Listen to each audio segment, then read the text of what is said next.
सहनाववतो सहनौ भुनक्तो सह वीर्यङ्करवावहै तेजस्विनावधीतमस्तु मा विद्विषावहै। ॐ शान्ति शान्ति शान्ति। ॐ नारायणं पद्मभुवं वसिष्ठं शक्तिं च तत्पुत्रपराशरं च व्यासं शुकं गौडपदं महान्तं गोविन्दयोगीन्द्रमथस्य शिष्यम् श्रीशङ्कराचार्यमथस्य पद्मपादं च हस्तामलकं च शिष्यम् तं तोटकं वार्तिककारमन्यान् अस्मद्गुरून् सन्ततमानतोऽस्मि शङ्करं शङ्कराचार्यं केशवं बादरायणं सूत्रभाष्यकृतौ वन्दे भगवन्तौ पुनः पुनः सूत्रभाष्यप्रणेतारौ वेदान्ताभ्यप्रभाकरौ वन्दे परस्परात्मानौ बादरायणशङ्करौ श्रुतिस्मृतिपुराणानाम् आलयं करुणालयं नमामि भगवत्पादं शङ्करं लोकशङ्करं नमामि भगवत्पादशङ्करं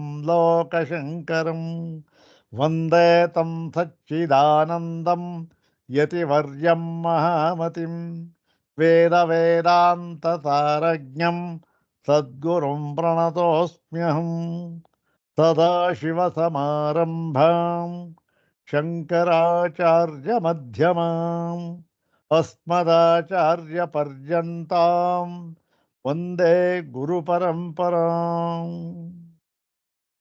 ॐ नमो ब्रह्मादिभ्यो ब्रह्मविद्यासम्प्रदायकर्तृभ्यो वंशर्षिभ्यो नमो महद्भ्यो नमो गुरुभ्यः सर्वोपप्लवरहितः प्रज्ञानघनः प्रत्यगर्थो ब्रह्मैवाहमस्मि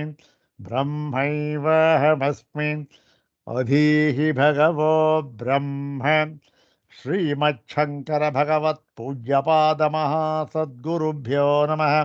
श्री श्री सच्चिदानंदेन्द्र सरस्वती सद्गुरुभ्यो नमः।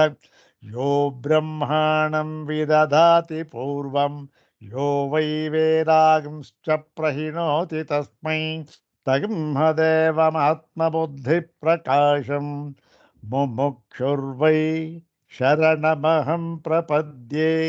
ॐ शान्ति शान्ति शान्तिः। अग्रे उपस्थितेभ्यः भवद्भ्यः सर्वेभ्यो जिज्ञासुभ्यः हार्दान् प्रणामान् समर्पयामि। ब्रह्मसूत्र शांकर भाष्ये द्वितीयाध्याये द्वितीये पादे इदानीं पंचभिः सूत्रैः उपनिबद्धे अभावाधिकरणे तानि सर्वाणि पंचसूत्राणि एकवारं पठित्वा अनन्तरं तत्र उपनिबद्धं प्रथमं सूत्रं तस्मिन् अधिकरणे प्रथमं सूत्रं तथा इदं सूत्रं पादादितः अष्टाविंशं सूत्रम् इदं सूत्रं द्विवारं पठित्वा सूत्रं तद्भाष्यभागं च यथामति विचारयामः।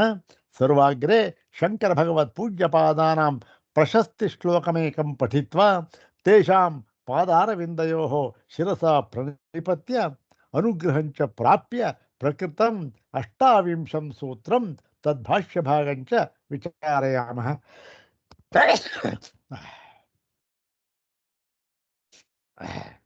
ॐ काले शिवः क्रमवशात् कलिदोषदुष्टे ಯತ್ಸಂಪ್ರದಾಯರಹಿತಂ ತದಪೇಕ್ಷ್ಯ ಭೂಯಃ ಶೋಣ್ಯಾಮವಾತರದಶೇಷ ಜಗದ್ಧಿತಾರ್ಥಿ ಶ್ರೀಶಂಕರಾಖ್ಯಮಮಲಂ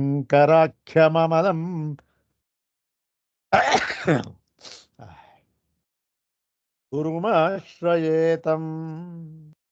ಓಂ ಕಾಲೇ ಶಿವಃ ಕ್ರಮವಶಾತ್ ಕಲಿದೋಷದುಷ್ಟೇ ಯತ್ಸಂಪ್ರದಾಯರಹಿತಂ ತದಪೇಕ್ಷ್ಯ ಭೂಯಃ ಶೋಣ್ಯಾಮವಾತರದಶೇಷ ಜಗದ್ಧಿತಾರ್ಥಿ ಶ್ರೀಶಂಕರಾಖ್ಯಮಮಲಂ ಗುರುಮಾಶ್ರಯೇತಂ.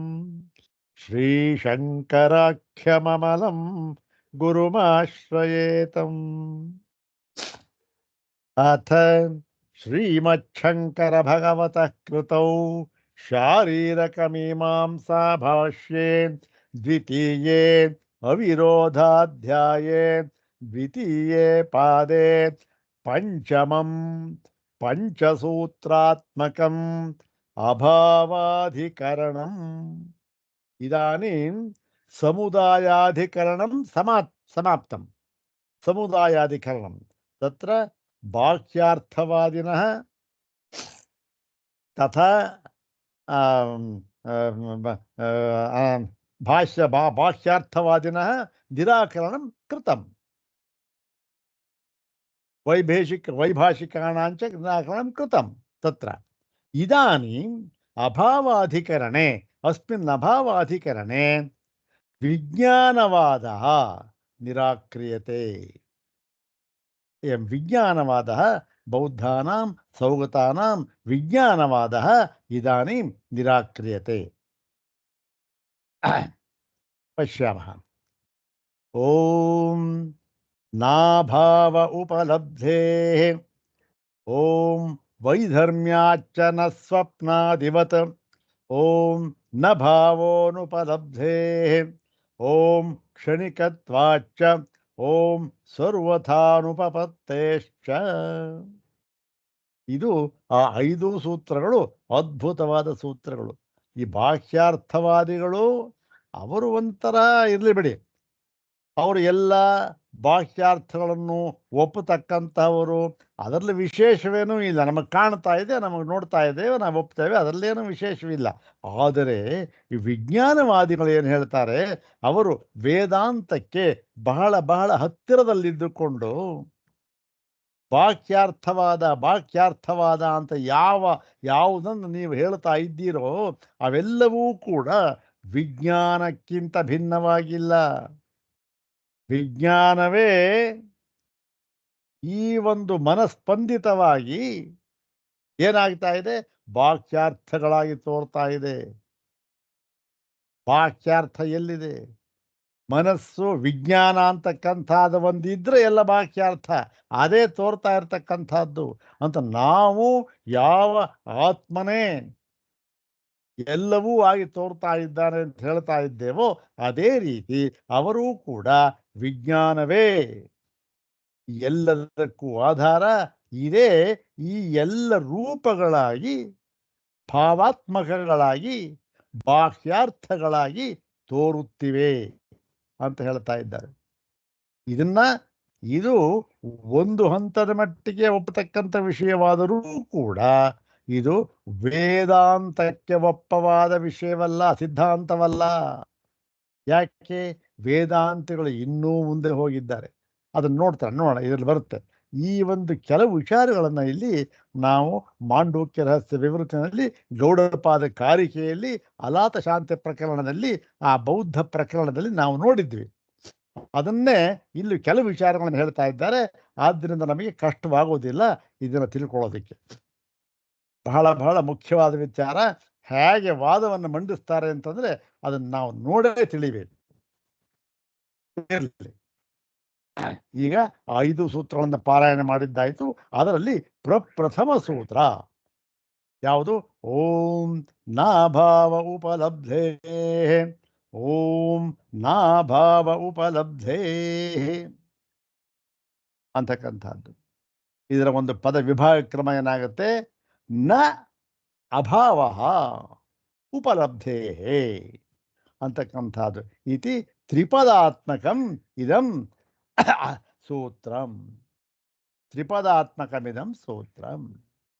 3 ಪದ ಇದೆ. ಇದು ಅನ್ವಯ ಹೇಗಾಗುತ್ತೆ ಅಂದರೆ ನ ಅಭಾವ ಅಂತಂದರು. ಏನು ಅಭಾವವಿಲ್ಲ ಅಂತ. ಏನು ಅಭಾವವಿಲ್ಲ ಅಂದರೆ ಯಾವುದರ ಅಭಾವವಿಲ್ಲ, ಏನಿಲ್ಲ ಅಂತಕ್ಕಂಥದ್ದು ನಾವು ಸೇರಿಸ್ಕೊಳ್ಬೇಕು. ಯಾವುದು ಅಂತಂದರೆ ಹಿಂದೆ ಹೇಳಿದ ಬಾಹ್ಯಾರ್ಥಗಳಿಗೆ. ಅಲ್ಲಿಗೇನಾಯಿತು? ಬಾಹ್ಯಾರ್ಥಾನಾಂ ನ ಅಭಾವ ಅಂತಕ್ಕ. ಯಾತಕ್ಕೆ ಹೇಳ್ತಾ ಇದ್ದಾರೆ? ವಿಜ್ಞಾನವಾದಿ ಯಾವುದೂ ಇಲ್ಲ, ಎಲ್ಲವೂ ವಿಜ್ಞಾನವೇ, ಎಲ್ಲ ಭಾವ ಪದಾರ್ಥಗಳು ಯಾವುದೂ ಇಲ್ಲ, ಬಾಹ್ಯಾರ್ಥ ಇಲ್ಲವೇ ಇಲ್ಲ ಅಂತ ಹೇಳ. ಅದಕ್ಕೆ ಆ ಮುಂದೆ ನೋಡಿದ್ರೆ ಇವೆಲ್ಲ ಗೊತ್ತಾಗತ್ತೆ. ಬಾಹ್ಯಾರ್ಥಾನಾಂ ನ ಅಭಾವ ಅಂದ್ರೆ ಏನು? ಹೊರಗಿನ ಪದಾರ್ಥಗಳಿಗೆ ಅಭಾವವಿಲ್ಲ. ಯಾತಕ್ಕೆ ಅಂತಂದ್ರೆ ಕುತಃ ಅದು ಸ್ವಲ್ಪ ಸೇರಿಸ್ಕೋಬಹುದು. ಕುತಃ ಅಂದ್ರೆ ಉಪಲಬ್ಧೇ ಅಂದ್ರೆ ಅದು ನಮಗೆ ಕಾಣುತ್ತಿರುವುದರಿಂದ, ನಮ್ಮ ದೃಷ್ಟಿಗೋಚರವಾಗಿದೆ. ಈಗಿನ ಎಲ್ಲ ದ್ವೈತಿಗಳು ಕೂಡ ಇದನ್ನ ಹೇಳ್ತಾ ಇರ್ತಕ್ಕಂಥದ್ದು ತಾನೆ. ಅಲ್ಲ ರೀ, ಕಾಣ್ತಾ ಇದೆ ಎದುರಿಗೆ, ಅದನ್ನ ಮಿಥ್ಯಾ ಅಂತ ಹೇಳ್ತಿರಲ್ರಿ, ಅದನ್ನ ಅಭಾವ ಅಂತ ಹೇಳ್ತಿರಲ್ರಿ ಅಂತ ಹೇಳ್ತಾ ಇದ್ದಾರೆ ಇವತ್ತಿಗೂ ಕೂಡ. ಆದರೆ ಇಲ್ಲಿ ನಾವು ಹೇಳ್ತಾ ಇದ್ದೇವೆ, ನಾವು ಯಾವ ಅಭಾವವನ್ನು ಹೇಳ್ತಾ ಇಲ್ಲ. ನೋಡೋಣ ಏನು ಹೇಗೆ ಅಂತಕ್ಕಂಥದ್ದು ನೋಡೋಣ. ಏನು ಇಲ್ಲಿ ಏನಾಯ್ತು ನೋಡಿ. ಬಾಕ್ಯಾರ್ಥಾನಾಂ ನ ಅಭಾವ ಕುತಃ ತಸ್ಯ ಉಪಲಬ್ಧೇ. ಅದು ಕಾಣುತ್ತಿರುವುದರಿಂದ. ಹೊರಗಿನ ಪದಾರ್ಥಗಳ ಅಭಾವವಿಲ್ಲ. ಯಾಕೆ? ಅದು ಕಾಣುತ್ತಿರುವುದರಿಂದ ಗ್ರಹಣೆ ಮಾಡ್ತಾ ಇದ್ದೇವಲ್ಲ ನಾವು ಅಂತ. ಇದರ ಒಂದು ಭಾಷ್ಯ ಭಾಗವನ್ನು ನೋಡೋಣ. ಏವಂ ಬಾಹ್ಯಾರ್ಥವಾದಮಾಶ್ರಿತ್ಯ ಸಮುದಾಯ ಅಪ್ರಾಪ್ತ್ಯಾದಿಷು ದೂಷಣೇಷು ಉದ್ಭಾವಿತೇಷು ವಿಜ್ಞಾನವಾದಿ ಬೌದ್ಧ ಇದಾನೀಂ ಪ್ರತ್ಯವತಿಷ್ಠತೆ. ಶಂಕರ ಭಗವತ್ಪಾದ ಹೇಳ್ತಾರೆ ನೋಡಿ, ನಾವು ಇದುವರೆಗೆ ಈ ಬಾಹ್ಯಾರ್ಥವಾದಿಗಳನ್ನು ನಿರಾಕರಣೆ ಮಾಡಿದೆವು. ಹೇಗೆ ನಿರಾಕರಣೆ ಮಾಡಿದೆವು? ಅವರು ಹೇಳ್ತಾ ಇರತಕ್ಕಂತಹ ಸಮುದಾಯ ಅಂತ ಏನಿದೆ, ಯಾವುದು ಚಿತ್ತ ಚೈತ, ಭೌತ ಭೌತಿಕ, ಮತ್ತೆ ಅಣು, ಮತ್ತೆ ಇನ್ನೊಂದೇನು ಪಂಚಸ್ಕಂಧೀಯ ಹೇಳಿದ್ರಲ್ಲ. ಪಂಚಸ್ಕಂಧೀಯ ರೂಪ ವಿಜ್ಞಾನ ವೇದನಾ ಸಂಜ್ಞಾ ಸಂಸ್ಕಾರ, ಪಂಚಸ್ಕಂಧಗಳು ಇವೆಯಲ್ಲ. ಇವುಗಳ ಈ ಎರಡರ ಸಮುದಾಯ ಯಾವುದು? ಒಂದು ಅಣುಹೇತುಕ, ಒಂದು ಈ ಗುಣಹೇತುಕ. ಇವೆರಡರ ಸಮುದಾಯ ಆಗುತ್ತೆ, ಅದರಿಂದ ಪ್ರಪಂಚ ತೋರ್ತಾ ಇದೆ ಅಂತ ಹೇಳ್ತಾ ಇದ್ದೀರಲ್ಲ. ಆ ಸಮುದಾಯ ಅಂತಕ್ಕಂಥದ್ದು ಸಾಧ್ಯವೇ ಇಲ್ಲ, ಸಮುದಾಯವಾಗುವುದಕ್ಕೆ ಸಾಧ್ಯವೇ ಇಲ್ಲ ಅಂತ ಸಮುದಾಯ ಅಪ್ರಾಪ್ತ್ಯಾದಿಷು. ಸಮುದಾಯ ಅಪ್ರಾಪ್ತಿಯಾಗೋಲ್ಲ. ಮತ್ತೆ ಮುಂದಿನ ಎಲ್ಲ 10 ಸೂತ್ರಗಳು ವಿಚಾರ ತಿಳಿಸಿದ್ರು ಮುಂತಾದ. ತಿಳಿಸಿಬಿಟ್ಟು ಏನು ಮಾಡಿದ್ರು? ಏನಾಯಿತು? ನಾವು ಆ ಒಂದು ಬಾಹ್ಯಾರ್ಥವಾದವನ್ನು ನಿರಾಕರಣೆ ಮಾಡಿದ್ದೆವು. ಹೀಗೆ ನಿರಾಕರಣೆ ಮಾಡಿದ ಮೇಲೆ ಪಕ್ಕದಲ್ಲೇ ಕುಳಿತಿದ್ದ ಇನ್ನೊಬ್ಬ ಬೌದ್ಧ, ಅವನು ವಿಜ್ಞಾನವಾದಿ. ಆ ವಿಜ್ಞಾನವಾದಿ ಬೌದ್ಧ ಇದಾನಿ ಪ್ರತ್ಯವತಿಷ್ಠತೆ. ಆ ವಿಜ್ಞಾನವಾದಿ ಬೌದ್ಧ ಈಗ ಎದ್ದ ಮೇಲಕ್ಕೆ. ಸ್ವಾಮಿ, ನೀವು ಅವರನ್ನು ನಿರಾಕರಣೆ ಮಾಡಿಬಿಟ್ರಿ. ಅವ್ರು ಯಾರು? ಅಲ್ಲಪ್ಪ, ಅವರು ನಿಮ್ಮವರೇ ಇದ್ದೇನಪ್ಪ. ಹೌದೌದು, ಅವರು ನಮ್ಮವರೇ, ಅವರು ಬೌದ್ಧರೇ, ಅವರು ಸೌಗತರೇ. ಅದನ್ನು ಹೇಳ್ತೇನೆ ನಾನು ಮುಂದೆ ಇವಾಗ ಅಂತ ಹೇಳ್ತಾ ಇದ್ದಾನೆ ವಿಜ್ಞಾನವಾದಿ. ಏನು ಹೇಳ್ತಾನೆ ನೋಡೋಣ.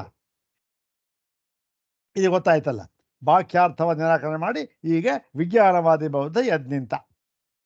ಏನು ಹೇಳ್ದ ಅವನು ಅಂತಂದ್ರೆ, ಕೇಶಾಂಚಿತ್ ಕಿಲ ವಿನೇಯಾನಾಂ ಬಾಹ್ಯೇ ವಸ್ತುನಿ ಅಭಿನಿವೇಶಂ ಆಲಕ್ಷ್ಯ ತದನುರೋಧೇನ ಬಾಹ್ಯಾರ್ಥವಾದ ಪ್ರಕ್ರಿಯೆ ಇಯಂ ವಿರಚಿತ. ನೋಡಿ, ವಾದ ಹೇಳ್ಬಿಟ್ಟ.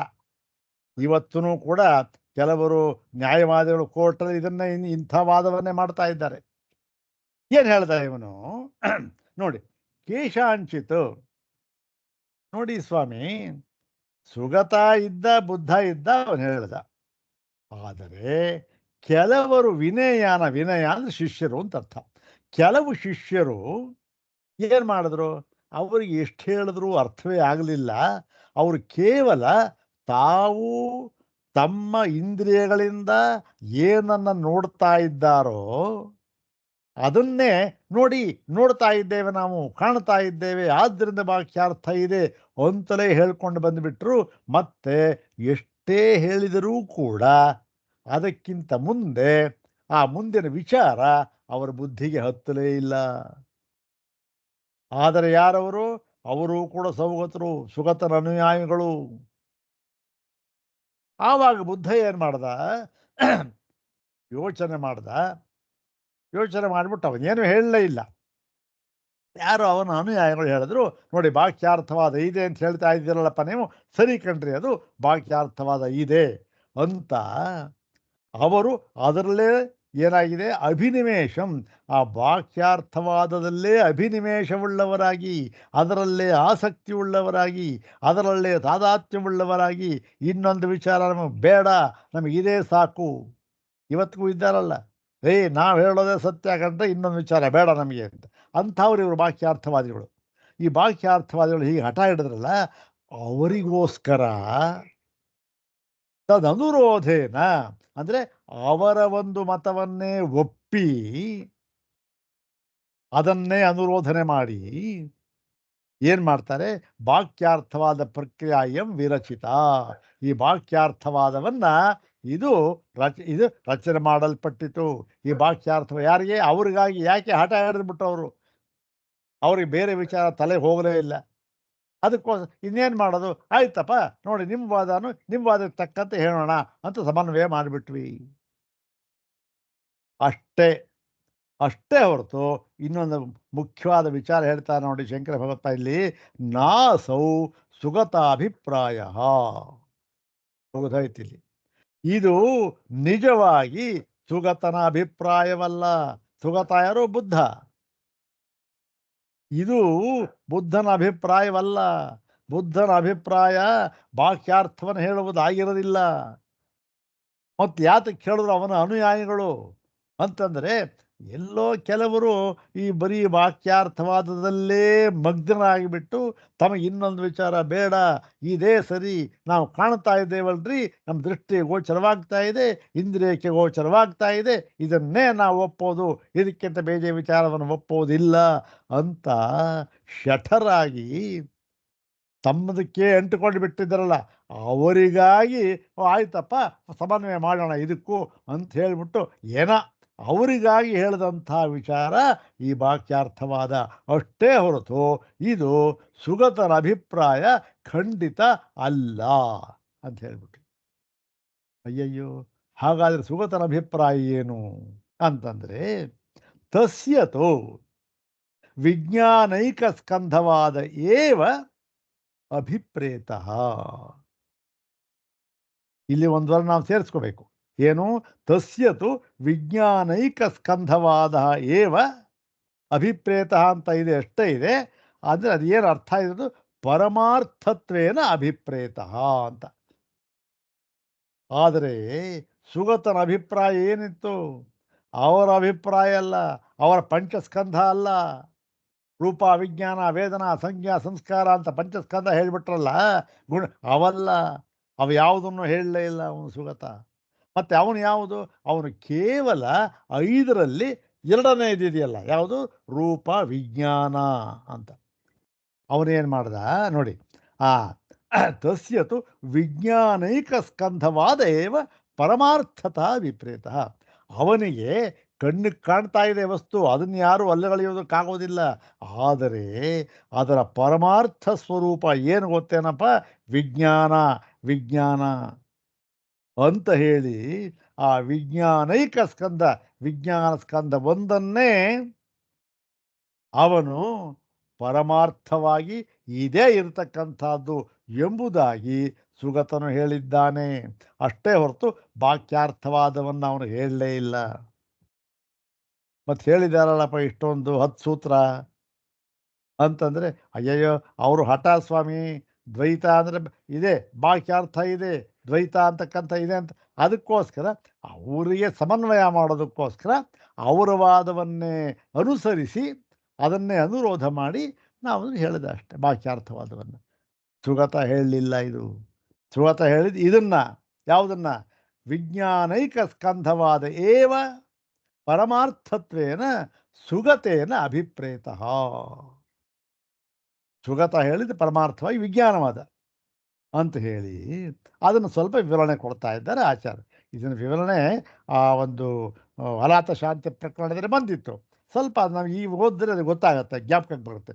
ಆದರೆ ನೋಡಿ, ಅಲಾತ ಶಾಂತಿ ಪ್ರಕರಣದಲ್ಲಿ ಅಲ್ಲಿ ಕೇವಲ ಬೌದ್ಧರ ನಿರಾಕರಣೆ ಅವ್ರದ್ದು. ಯಾಕೆ ಬೌದ್ಧರ ನಿರಾಕರಣೆ? ಆ ಸಾಮ್ಯ, ಕೇವಲ ಎಷ್ಟೋ ಪದಗಳು ಅಲ್ಲಿ ಅದದೇ ಪದ ಗೌಡಪಾದಕಾರಿಕೆ ಇದೆಯಲ್ಲ, ಅದಕ್ಕೋಸ್ಕರ ಎಲ್ಲಾದರೂ ಕೂಡ ಇದನ್ನ ಬೌದ್ಧ ಮತ ಅಂತ ಭ್ರಮಿಸಿಬಿಟ್ಟಾರು ಎಂಬತಕ್ಕಂತಹ ಒಂದು ದೃಷ್ಟಿಯಿಂದ ಸ್ವಾಮಿಗಳು ಅಲ್ಲಿ ಇದನ್ನೆಲ್ಲ ವಿಸ್ತಾರವಾಗಿ ಹೇಳಿದರು. ಆದರೆ ಇಲ್ಲಿ ಆಚಾರ್ಯರು ಪದವಾಕ್ಯ ಪ್ರಮಾಣಕ್ಕೆ ಅನುಗುಣವಾಗಿ, ಯಾವುದು? ವ್ಯಾಕರಣ, ಮೀಮಾಂಸಾ, ತರ್ಕ, ಇವಕ್ಕೆ ಅನುಗುಣವಾಗಿ ಇಲ್ಲಿ ಸಿದ್ಧ ಮಾಡ್ತಾ ಇದ್ದಾರೆ. ನೋಡಿ, ನಿಮ್ಮ ವಿಜ್ಞಾನವಾದವೂ ಕೂಡ ಸರಿಯಿಲ್ಲ. ಅಂದ್ರೇನು? ಇದಕ್ಕೆ ಇದೇ ಪರಮಾರ್ಥವಲ್ಲ. ಹೇಗೆ ಅಣುಗಳು ಅಂತ ಸೃಷ್ಟಿಯಾಯಿತು, ಅಣುವೇ ಪರಮಾರ್ಥ ಅಂತ ಹೇಳಿದ್ರು, ಆಮೇಲೆ ಬಂದರು ಇಲ್ಲ ಅದು ಡಿವೈಡ್ ಮಾಡ್ಬೋದು ಅಂತಂದರು, ಅದು ಪರಮಾರ್ಥ ಅಂದರು. ಈಗ ಇನ್ನೇನೋ ಹೇಳ್ತಾ ಇದ್ದಾರೆ, ಇದು ಡಿವಿಸಿಬಲ್ ಅಂತ ಹೇಳಿ ಇದನ್ನು ಪರಮಾರ್ಥ ಅಂತ. ಹಾಗೆ ಇದು ಪರಮಾರ್ಥ ಅಲ್ಲ. ಆದರೆ ಒಂದು ಸ್ಥಿತಿ ಬರುತ್ತೆ, ಯಾವಾಗ ಅದು ವಿಭಾಗ ಮಾಡುವುದಕ್ಕೆ ಆಗುವುದೇ ಇಲ್ಲವೋ ಆ ಸ್ಥಿತಿ, ಅದನ್ನು ನಾವು ಅಣು ಅಂತ ಹೇಳ್ತಾ ಇರ್ತಕ್ಕಂಥದ್ದು. ಒಂದು ಪಕ್ಷ ವಿಭಾಗ ಮಾಡುವುದಕ್ಕೆ ಆಗಿಬಿಟ್ರೆ ಅದನ್ನು ಅಣು ಅಂತ ಹೇಳೋದಕ್ಕಾಗೋದೇ ಇಲ್ಲ. ನೀವು ತಪ್ಪಾಗಿ ಕರ್ಕೊಂಡಿದ್ದೀರಿ ಅಷ್ಟೇ. ಇರಲಿ ನೋಡಿ, ಆ ವಿಜ್ಞಾನವಾದ ಏನು ಹೇಳುತ್ತೆ? ತಸ್ಮಿಂಶ್ಚ ವಿಜ್ಞಾನವಾದೇ ಬುದ್ಧ್ಯಾರೂಢೇನ ರೂಪೇಣ ಅಂತಸ್ಥಃ ಏವ ಪ್ರಮಾಣ ಪ್ರಮೇಯ ಫಲ ವ್ಯವಹಾರ ಸರ್ವ ಉಪಪದ್ಯತೆ ಅಂತ. ನೋಡಿ ಸ್ವಾಮಿ, ಎಲ್ಲ ಇದೆ, ಏನು ಬಾಹ್ಯಾರ್ಥ ಎಲ್ಲ ಇದೆ, ಎಲ್ಲ ಪ್ರತಿಯೊಂದು ಇದೆ. ಆದರೆ ಆ ಬಾಹ್ಯಾರ್ಥ ಇದೆಯಲ್ಲ, ಅದು ಹೇಗಿದೆ ಅಂತಂದರೆ ಬುದ್ಧ್ಯಾರೂಢೇನ ರೂಪೇಣ, ಅಂದರೆ ಬುದ್ಧಿಯಿಂದ ಆರೂಢವಾಗಿರುವ ರೂಪದಿಂದ ಏನಾಗಿದೆ? ಅದು ಬುದ್ಧಿನೇ, ಅದು ಅಂತಃಕರಣ, ವಿಜ್ಞಾನ ಅದೇ. ಅದೇನಾಗ್ತಾ ಇದೆ? ಹಾಗೆ ತೋರ್ತಾ ಇದೆ. ಯಾಕೆ ತೋರ್ತಾ ಇದೆ? ಅದ್ರ ಮುಂದೆ ಹೇಳ್ತಾರೆ. ಆ ರೂಪದಿಂದ ಅಂತಸ್ಥ ಏವ, ವಾಕ್ಯಾರ್ಥ ಅಲ್ಲ, ಅದು ಅಂತಸ್ಥ ಏವ. ಅಂದರೆ ಹೇಳಿ ತನ್ನ ಒಳಗೆ ಏನಾಗಿದೆ? ಅದು ಎಲ್ಲ ಪ್ರಮಾಣ, ಪ್ರಮೇಯ, ಫಲ, ಈ ಮೂರು ವ್ಯವಹಾರಗಳು ನಡೀತಾ ಇದೆ. ಅಂದ್ರೇನು? ವಿಜ್ಞಾನವೇ ನಮಗೆ ಈ ಪುಸ್ತಕ ರೂಪದಿಂದ ತೋರ್ತಾ ಇದೆ. ವಿಜ್ಞಾನ ಬಿಟ್ಟು ಈ ಪುಸ್ತಕ ಇಲ್ಲವೇ ಇಲ್ಲ. ಅದಕ್ಕೆ ಮುಂದೆ ಉದಾಹರಣೆ ಕೊಡ್ತಾರೆ. ಅದು ಮುಂದೆ ಆ ಅಲಾತ ಶಾಂತಿ ಪ್ರಕರಣದಲ್ಲೂ ಕೊಟ್ಟಿದ್ರು ಉದಾಹರಣೆಯನ್ನು.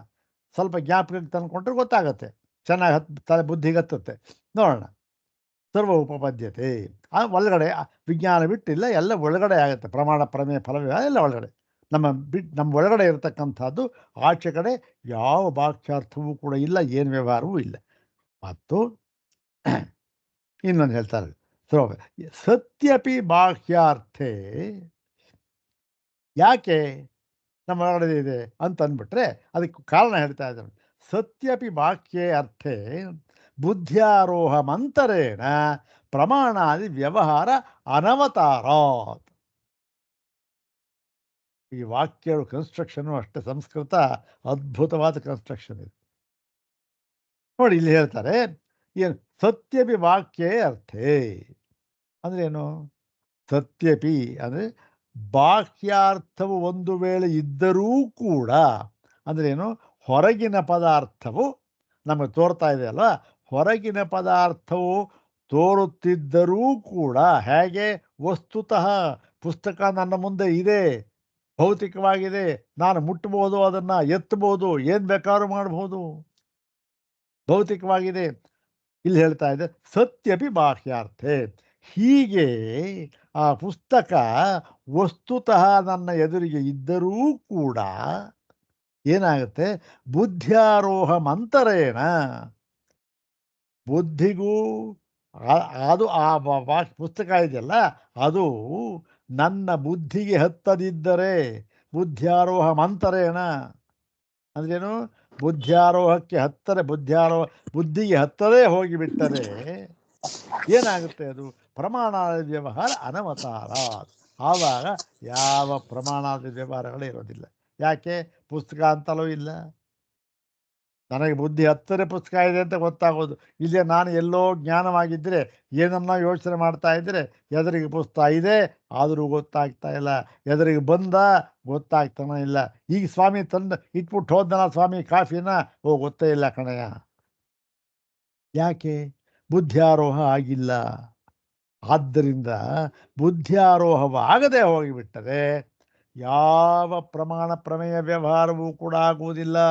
ಅಂದ್ರೇನು, ಪುಸ್ತಕ ಅಂತಕ್ಕಂಥದ್ದು ನನ್ನ ಬುದ್ಧಿ ಹತ್ತೋದೇ ಪುಸ್ತಕ ಇಲ್ಲವೇ ಇಲ್ಲ. ಮತ್ತು ಕಥಂ ಪುನಃ ಆಯಿತು ಸ್ವಾಮಿ, ಇದನ್ನೇನೋ ಒಪ್ಕೋಣ, ಯಾಕೆಂದ್ರೆ ನಮ್ಮ ನಿತ್ಯ ಅನುಭವದಲ್ಲಿದೆ. ಏನೋ ನಾವು ಎಲ್ಲೋ ಯೋಚನೆ ಮಾಡ್ತಾ ಇರ್ತೇವೆ, ಯಾರೋ ಬರ್ತಾರೆ, ಗೊತ್ತೇ ಆಗೋದಿಲ್ಲ ನಮಗೆ, ಗೊತ್ತೇ. ಆದರೆ ಕಥಂ ಪುನಃ ಅವಗಮ್ಯತೆ ಅಂತಸ್ಥಯೇವ ಅಯಂ ಸರ್ವ ವ್ಯವಹಾರ. ಅಲ್ಲ ಸ್ವಾಮಿ, ಇದೇನು ಒಪ್ಕೋಣ, ಆದರೆ ಇವೆಲ್ಲವೂ ಕೂಡ ನೀವು ಅಂತಸ್ಥಯೇವ ಪ್ರಮಾಣ ಪ್ರಮೇಯ ಫಲ ವ್ಯವಹಾರ ಅಂತ ಹೇಳ್ಬಿಟ್ರಲ್ಲ, ಇದು ಹೇಗೆ ಎಲ್ಲ ಒಳಗಡೆ ಆಗುತ್ತೆ ಅಂತಲ್ಲ, ಅದು ಹೇಗದು ಅಂತಂದರೆ ಅದಕ್ಕೆ ಹೇಳ್ತೇವೆ ಅಂತ ಹೇಳಿ, ನ ವಿಜ್ಞಾನ ವ್ಯತಿರಿಕ್ತೋ ಬಾಹ್ಯೋರ್ಥೋಸ್ತಿ ಇದೆ. ನೀವು ಎಲ್ಲ ಈ ಪ್ರಮಾಣ ಪ್ರಮೇಯ ವ್ಯವಹಾರಗಳು ಕೂಡ ನನ್ನ ಒಳಗಡೆ ಆಗುತ್ತಿವೆ, ಮತ್ತು ವಿಜ್ಞಾನ ವ್ಯತಿರಿಕ್ತ ಬಾಹ್ಯಾರ್ಥ ನ ಅಸ್ತಿ ಇತಿ. ವಿಜ್ಞಾನದಿಂದ ಹೊರತಾಗಿರತಕ್ಕಂಥ ಯಾವ ಬಾಹ್ಯ ಪದಾರ್ಥಗಳು ಕೂಡ ಇಲ್ಲ ಅಂತ ಅದನ್ನು ಹೇಗೆ ಹೇಳ್ತೀರಿ ಸ್ವಾಮಿ ನೀವು ಅಂತ ಕೇಳಿದ. ಮತ್ತು ಯಾತಕ್ಕೆ ಅದಕ್ಕೆ ಉತ್ತರ ಹೇಳ್ತಾರೆ ನೋಡಿ, ಏನು ತಲೆ ಕೆಡಿಸ್ಕೊಳ್ಳೋದೇ ಇಲ್ಲ ಆಚಾರ. ಒಂದೇ ಒಂದು ಶಾರ್ಟ್ ಉತ್ತರ ಏನು, ತದ್ ಅಸಂಭವಾದಿತ್ಯಾಹ. ಅಲ್ಲಪ್ಪ, ಯಾಕೆ ಯಾಕೆ ಅಂತ ಕೇಳ್ತಾ ಇದ್ದೀಯಲ್ಲ ನೀನು, ಯಾಕೆ ಗೊತ್ತೇನು, ಅದು ಸಂಭವವೇ ಇಲ್ಲ. ಯಾವುದು? ಆ ಒಂದು ವಿಜ್ಞಾನ ವ್ಯತಿರಿಕ್ತ. ಇಲ್ಲಿ ಕ್ಷಮಿಸಬೇಕು, ಇಲ್ಲಿ ಇದನ್ನು ಹೇಳ್ತಾ ಇರೋನು ಯಾರ್ತಕ್ಕಂಥವನು, ಇವರೆಲ್ಲ ವಿಜ್ಞಾನವಾದಿಗಳಿವರು ಹೇಳ್ತಾ ಇರ್ತಕ್ಕಂಥವ್ರು. ವಿಜ್ಞಾನವಾದದಲ್ಲಿ ಆಕ್ಷೇಪಣೆ ಹಾಕ್ತಾ ಇದ್ದಾರೆ, ಅದಕ್ಕೆ ಹೇಳ್ತಾ ಇದ್ದಾರೆ ತದಸಂಭವಾತ್ ಅಂದರೆ ವಿಜ್ಞಾನಕ್ಕಿಂತ ಬೇರೆಯಾಗಿ ಈ ಒಂದು ಬಾಹ್ಯಾರ್ಥ ಇದೆ ಇದೆ ಅಂತ ನಾವು ಹೇಳ್ತಾ ಇದ್ದೇವಲ್ಲ, ಇದು ಹೇಗೆ ಅಂತ ಕೇಳಿದ್ರೆ ಹೌದು, ಅದು ಸಂಭವವಾಗಿರುವುದರಿಂದ. ಯಾರು ಹೇಳ್ತಾ ಇದ್ದಾರೆ? ವಿಜ್ಞಾನವಾದಿ. ವಿಜ್ಞಾನವಾದಿಗೆ ಇದು ಹೇಗಾಗತ್ತೆ ಅಂತ ಕೇಳ್ತಾ ಇರತಕ್ಕಂಥವ್ರು ಯಾರು? ಆ ಪೂರ್ವ ಪಕ್ಷಿಗಳು ವೇದಾಂತಗಳಿರ್ಬೋದು, ಬೇರೆ ಇರಬಹುದು. ಅದಕ್ಕೆ ವಿಜ್ಞಾನವಾದಿ ಉತ್ತರ ಕೊಡ್ತಾ ಇದ್ದಾನೆ, ವಿಜ್ಞಾನವನ್ನು ಬಿಟ್ಟು ಏನೂ ಇಲ್ಲವೇ ಇಲ್ಲ, ವಿಜ್ಞಾನವೇ ಇಲ್ಲ ಅಂತಂತ. ತದಮ್ಮ ಸಹಿ ಬಾಹ್ಯೋರ್ಥ ಅಭ್ಯುಪಗಮ್ಯಮಾನ ಪರಮಾಣವೋ ವಾ ಸ್ಯು ತತ್ಸಮೂಹ ವಾ ಸ್ತಂಭಾದಯ ಸ್ಯು. ನೋಡಿ, ನೀವು ಯಾರು ಹೇಳ್ತಾ ಇರ್ತಕ್ಕಂಥದ್ದು? ಇದು ವಿಜ್ಞಾನವಾದಿ ಹೇಳ್ತಾ ಇದ್ದಾನೆ. ಅದಕ್ಕೆ ಅವನ ಒಂದು ಸಿದ್ಧಾಂತವನ್ನು ಸಮರ್ಥನೆ ಮಾಡಬೇಕಲ್ಲ. ಅದಕ್ಕೆ ನೋಡಿ, ನೀವು ಬಾಹ್ಯಾರ್ಥ ಅದು ಹೇಗೆ ವಾಕ್ಯಾರ್ಥ ಇಲ್ಲ ಅಂತ ಹೇಳ್ತಾ ಇದ್ದೀರಾ, ಮನಸ್ಸಿನಲ್ಲೇ ಎಲ್ಲ ವ್ಯವಹಾರ ಆಗ್ತಾ ಇದೆ ಅಂತ ಹೇಳ್ತಾ ಇದ್ದೀರಾ ಅಂದರೆ ನಾವು ಹೇಳ್ತೇವೆ ಕೇಳಿ ನೋಡಿ. ಬಾಹ್ಯಾರ್ಥ ಅಂದರೆ ಹೊರಗಿನ ಪದಾರ್ಥ ಅಂತ ಒಂದು ಇದೆ ಅಂತ ನಾವು ಒಪ್ಪಿಕೊಂಡು ಬಿಟ್ಟರೆ, ಉದಾಹರಣೆ ಈ ಪುಸ್ತಕ ಇದೆ, ಒಪ್ಪಿಕೊಂಡು ಬಿಟ್ಟರೆ ಏನಾಗಿರ್ಬೇಕದು? ಅದು ಸಹ ಪರಮಾಣವೋವಾ ಸ್ಯು ಅಥವಾ ತತ್ಸಮೂಹವ ಸ್ತಂಭಾದಯ ಸ್ಯು. ಎರಡಿರಬೇಕು. ನೋಡಿ, ಇದೇನು ಸ್ವಾಮಿ ಇದು ಪುಸ್ತಕ, ಈ ಪುಸ್ತಕ ಅಂತಂದ್ರೆ ಏನು? ಇದು ಹಿಂದೆ ಎಲ್ಲ ಹೇಳಿದ್ರು ಪರಮಾಣುವಿನಿಂದ ಆಗಿರ್ತಕ್ಕ ಪ್ರತಿಯೊಂದು ಪದಾರ್ಥವೂ ಕೂಡ 4 ಪರಮಾಣು, ಆ 4 ಪರಮಾಣುಗಳಿಂದ ಆಗಿರ್ತಕ್ಕಂಥದ್ದು. ನಾವು ಏನೇನು ನಾಮರೂಪಾತ್ಮಕವಾಗಿ ನೋಡ್ತಾ ಇದ್ದೇವೋ ಅದೆಲ್ಲವೂ ಕೂಡ ಈ 4 ಅಣುಗಳಿಂದ ಆಗಿರ್ತಕ್ಕಂಥದ್ದು ಹಿಂದೆ ಎಲ್ಲ ನೋಡಿದ್ದೇವೆ. ಹೀಗಾಗಿ ಏನಾಗಿರಬೇಕು, ನಾವು ಎದುರಿಗೆ ನೋಡ್ತಾ ಇರತಕ್ಕಂತಹ ಪದಾರ್ಥ ಒಂದು ಅಣುಗಳಾಗಿರಬೇಕು, ಪರಮಾಣುವಾಸ್ಯು, ಅಥವಾ ಏನಾಗಿರುತ್ತೆ ಆ ಪರಮಾಣುಗಳೆಲ್ಲವೂ ಕೂಡ ಸಮೂಹವಾಗಿ ಸಂಘಾತದಿಂದ ಯಾವುದೋ ಒಂದು ಪದಾರ್ಥ ಇದೆಯಲ್ಲ, ಏನೋ ಪುಸ್ತಕ ಅಂತಲೋ ಇಲ್ಲ ಇಲ್ಲಿ ಕಂಬ ಅಂತ ಹೇಳಿದ್ದಾರೆ, ಕಂಬ ಇದೆ ಅದಾಗಿ ಅಂದ್ರೇನು, ಪರಮಾಣುವಿನ ಬಿಡಿ ಸ್ವರೂಪವಾದರೂ ಆಗಬೇಕು, ಇಲ್ಲ ಪರಮಾಣುವಿನ ಸಮೂಹ ಆದರೂ ಆಗಬೇಕು. ಎರಡೇ ಪದಾರ್ಥ ಗೊತ್ತಾಗಬೇಕಲ್ಲ, ಅದೇ ಪದಾರ್ಥ ವಿಭಜನೆ ಮಾಡಿದ್ರೆ ಪರಮಾಣು ಆಗತ್ತೆ, ಆ ಪದಾರ್ಥ ಕಾಣಬೇಕಾದ್ರೆ ನಮಗೆ ಪರಮಾಣು ಸಮೂಹ ಸಂಘಾತ, ಹೌದು ತಾನೆ? ಆದ್ದರಿಂದ ಎರಡು ರೂಪದಿಂದ ಮಾತ್ರ ತೋರೋದಕ್ಕೆ ಸಾಧ್ಯ. ಗೊತ್ತಾ, ಇದು ವಾದ, ಇದು ಹೇಗೆ ನೋಡಿ, 2 ರೂಪದಿಂದ ತೋರೋದಕ್ಕೆ ಮಾತ್ರ ಸಾಧ್ಯ. ತತ್ರ ನ ತಾವತ್ ಪರಮಾಣವ ಸ್ತಂಭಾದಿ ಪ್ರತ್ಯಯ ಪರಿಚ್ಛೇದ್ಯ ಪ್ರತ್ಯಯ ಪರಿಚ್ಛೇದ್ಯ ಭವಿಷ್ಯವಾಗುತ್ತೆ. ನೋಡಿ, ಇದರಲ್ಲಿ ಮೊದಲಿಗೆ ಈ ಪರಮಾಣು ಇದೆಯಲ್ಲ, ಈ ಪರಮಾಣು ಈ ಏನಾಗುತ್ತೆ, ಸ್ತಂಭಾದಿ ಪ್ರತ್ಯಯ ಪರಿಚ್ಛೇದ್ಯ ಅಂದರೆ ಸ್ತಂಭ ಇದು ಪುಸ್ತಕ ಇದು ಇನ್ನೊಂದು ಎಂಬತಕ್ಕಂಥ ಪ್ರತ್ಯಯಕ್ಕೆ ಗೊತ್ತಾಗುವ ಹಾಗಿಲ್ಲ. ಯಾವುದು ಪರಮಾಣು ಅಂತ ಆಗಿಬಿಟ್ರೆ, ಈ ಪುಸ್ತಕ ಇದೆ, ಈ ಪುಸ್ತಕದಲ್ಲಿ ಎಷ್ಟಿದೆ, ಎಷ್ಟೋ ಎಷ್ಟೋ ಎಷ್ಟೋ ಕೋಟಿ ಕೋಟಿ ಕೋಟಿ ಪರಮಾಣುಗಳು ಸೇರಿ ಪುಸ್ತಕ ಆಗಿರ್ಬೋದು. ಈಗ ಆ ಪರಮಾಣು ಅಂತಕ್ಕಂಥದ್ದನ್ನು ನಾವು ಗೊತ್ತು ಮಾಡೋದಕ್ಕೆ ಆಗೋದೇ ಇಲ್ಲ. ಯಾತಕ್ಕೆ ಅಂತಂದರೆ, ಈ ಪರಮಾಣು ಇದೆಯಲ್ಲ, ಇದರಿಂದ ಈ ಪರಮಾಣು ಈ ಪುಸ್ತಕ ಅಂತ ಇದೆಯಲ್ಲ ಅಥವಾ ಸ್ತಂಭ ಅಂತ ಇದೆಯಲ್ಲ, ಇದರಿಂದ ನಮಗೆ ಗೊತ್ತಾಗುವ ಹಾಗಿಲ್ಲ. ನೋಡಿ, ಎಲ್ಲಿ ಗೊತ್ತಾಗತ್ತೆ? ಸ್ತಂಭ ಅಂತ ಇದೆ, ಪುಸ್ತಕ ಇದೆ, ಓಹೋ ಇಲ್ಲಿ ಪುಸ್ತಕದ ಇಷ್ಟು ಪರಮಾಣುಗಳು ಇವೆ ಅಂತ ಗೊತ್ತಾಗತ್ತಾ? ಗೊತ್ತಾಗೋದಿಲ್ಲ. ಸೊ ಹಾಗಾಗಿ ಸ್ತಂಭ ಪ್ರತ್ಯಯ ಪರಿಚ್ಛೇದ್ಯವಲ್ಲ ಇದು ಪರಮಾಣು. ಮತ್ತು ಪರಮಾಣು ಆಭಾಸ ಜ್ಞಾನ ಅನುಪಪತ್ತೇ ನಾಪಿ ತತ್ ಸಮೂಹ ಸ್ತಂಭಾದಯ. ಇನ್ನು ಪರಮಾಣು ಇದೆಯಲ್ಲ, ಪರಮಾಣುವಿನ ಆಭಾಸ ಜ್ಞಾನ, ಪರಮಾಣು ಅಂತಕ್ಕಂಥದ್ದು ಎಲ್ಲಾದರೂ ಕೂಡ ಯಾರಿಗಾದರೂ ಕೂಡ ಇಂದ್ರಿಯ ಗೋಚರವೇ, ಇಂದ್ರಿಯ ಗ್ರಾಹ್ಯವೇ ಅಲ್ಲ. ಇಂದ್ರಿಯ ಗ್ರಾಹ್ಯವಾಗಿಬಿಟ್ಟರೆ ಅಥವಾ ಅದು ಪರಿಚ್ಛೇದ್ಯವಾಗಿಬಿಟ್ಟರೆ ಅದು ಪರಮಾಣುವೇ ಅಲ್ಲ. ಅಷ್ಟು ಸೂಕ್ಷ್ಮವಾದದ್ದು ಯಾವ ಇಂದ್ರಿಯಗಳಿಂದಲೂ ನಮಗೆ ಗೊತ್ತು ಮಾಡೋದಕ್ಕಾಗೋದಿಲ್ಲ. ಪರಮಾಣು ಆಭಾಸ ಜ್ಞಾನ ಅನುಪಪತ್ತೆ. ಪರಮಾಣು ಏನಾಗುತ್ತೆ, ಅದು ಬೆಳಗ್ತಾ ಇದೆ ಇದನ್ನ, ಈ ಪರಮಾಣುಗಳು ಇದನ್ನ ಈ ಸೇರಿ ಈ ಒಂದು ಪದಾರ್ಥ ಆಗಿದೆ ಅಂತಕ್ಕಂಥದ್ದು ಯಾರಿಗೂ ಗೊತ್ತಾಗೋದಿಲ್ಲ. ಮತ್ತು ನಾಪಿ ತತ್ ಸಮೂಹ ಸ್ತಂಭಾದಯ. ಓಹೋ, ಈ ಪರಮಾಣು ಎಲ್ಲವೂ ಕೂಡಿ ನೋಡಿ ಈ ಸ್ತಂಭವಾಗಿದೆ ಅಂತ ಗೊತ್ತಾಗೋದಿಲ್ಲ. ಹೇಗೆ ಗೊತ್ತಾಗುತ್ತೆ? ಸ್ತಂಭ ಗೊತ್ತಾಗ್ತಾ ಇದೆ ಅಷ್ಟೇ, ಪರಮಾಣು ಎಲ್ಲ ಗೊತ್ತಾಗ ಸಾಧ್ಯವೇ ಇಲ್ಲ. ಅಲ್ಲಿ ನೋಡಿ, ಈಗ ಇಲ್ಲಿ ಇರತಕ್ಕಂಥದ್ದು ಈ ವಾದ ಏನು, ತೇಷಾಂ ಪರಮಾಣುಭ್ಯ